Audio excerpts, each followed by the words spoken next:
For years, the 50-30-20 rule was the golden standard for budgeting. Spend 50% of your income on needs, 30% on wants, and save the remaining 20%. Simple, clean, and easy to remember.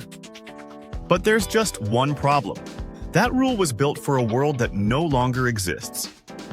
In 2025, everything costs more: housing, food, insurance, childcare, transportation.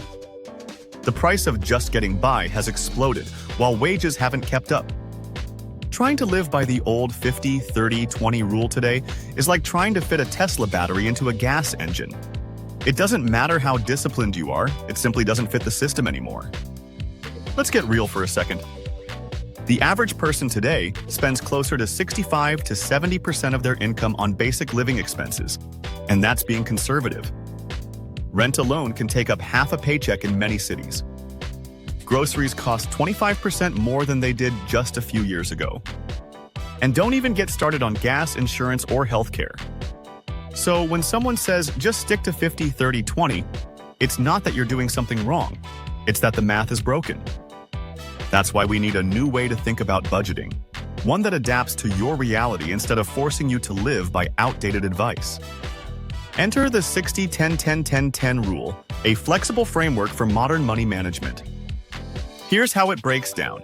60% for essentials: housing, food, transportation, utilities, and insurance.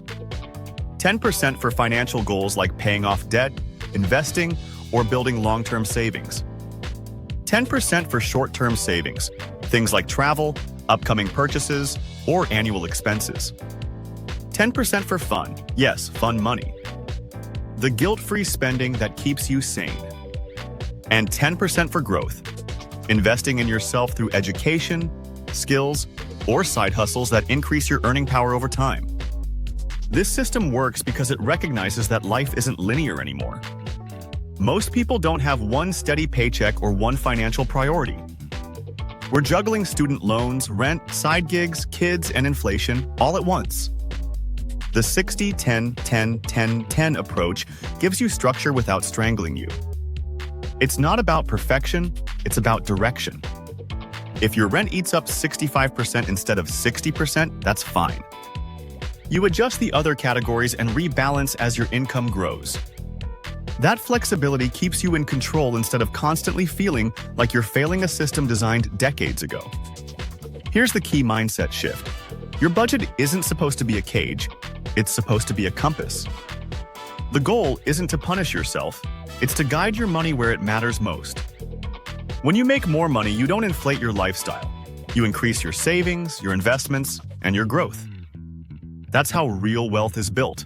Not through luck, but through intentional control.